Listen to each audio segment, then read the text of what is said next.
Hello and welcome to our preview of the action at Flemington on Saturday at Sofitel Girls Day Out. We're here on Thursday, the first day of spring, and Micael Sharkie from theshark.com.au joins me with a spring in his step. Yeah, it wasn't really a spring in my step at 5 o'clock this morning at track work, Sean, but let's just say it's an enthusiastic walk at this stage rather than a spring. Alrighty, so we're having a look at this wonderful meeting on Saturday here. Of course, headlined by the Makybe Diva Stakes. Lights of Heaven is the raging favourite for this race. She crossed the line? I don't think she's across the line, although if you look at the early markets, I would suggest she is. She's $1.60, $1.70 around. I think that's very short. Look, just at this stage, looking at the form, I think she's the way to go. Her list and run was absolutely terrific, but I think she does have some opposition there on Saturday. Probably the main danger to her will be Playing God coming over from Western Australia. All right, so Playing God a danger there. Lights of Heaven. What did you make of her first up win? Yeah, her first up run was really, really good, I thought. And what I liked about it was the fact that when that gap closed in, got a little bit tight, she didn't have any worries shoving that other one out the way to make a run. That's going to stand her in really good stead, especially if she progresses to a race like the Cox Plate, where it can get a bit tight and a bit willing. She's going to need to have a bit of physical presence in a race like that. So, look, for a race looking towards the future, I think it was a really good guide. Of course, the second to Who'Be Got You there at Caulfield going back in mid-August. The Bobby Lewis is going to be an interesting affair here. What have you made of this? Yeah, Bell Sprinter for me, Sean. I'm all over this horse. I've really liked him from his first up win when he beat General Truce at Moonee Valley, coming from a long way back. He's just made the progression, all the progression you'd want to see in a horse that's going on to be really competitive in a group race sprint like this, a really good group race sprint too, might I say. This is a terrific field for the Bobby Lewis. He just keeps winning. The stronger field's a bonus because we're going to get better odds.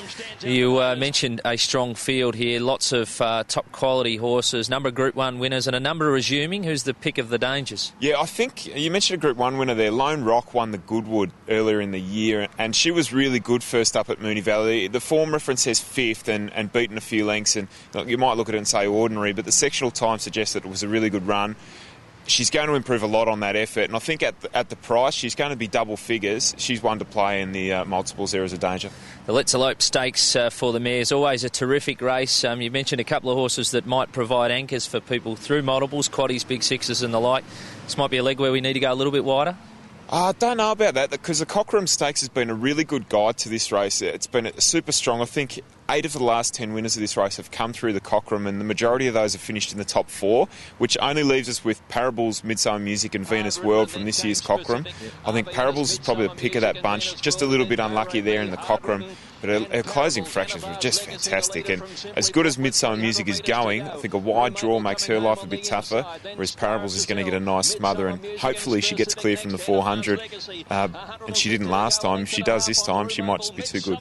What about some of the big names that were back in the field in that particular race? Pinka Pinka was terrific closing late, but Brazilian Pulse, Do Rami, what do you make of those? They both need to improve on that run. Do Rami, I think, should be much better off back to Flemington. A bigger track will suit her, but still, she was very ordinary there at Caulfield. And Brazilian Pulse too, she looked big in the yard. Look, horses like that, I'm just wondering if that taxing autumn preparation where they kicked off in Melbourne, they raced right through to Sydney, just wondering if that's taken their toll. I want to see them improve before I put my money on them this spring. All righty, you're enthusiastic about Bell Sprinter. He's your best? Yeah, this stage, Sean, he's the best. We're getting $4 about a horse who's unbeaten.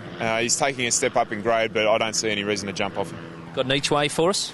Yeah, in the last race, just at big odds, I think he's around 26 to 1. Green Moon for Rob Hickmott and Lloyd Williams. He was really good first up in the Ori Star. Moonee Valley didn't suit when on that leader's track. He gets to his right trip at 2,000 metres. A big track suits. I think this could be probably Lloyd's best import this season. He's a progressive sort, and 26 to 1. I'm happy to have something on him each way. And your roughie, what have you found one for us? Yeah, getting back to Let's Elope again, I did mention Venus World there coming through the Cochrane. That was a big run, and look, she's probably running for a place against the likes of Midsummer Music and Parables. But again, at around that 20 to 1 mark, you've got to throw in your exotics.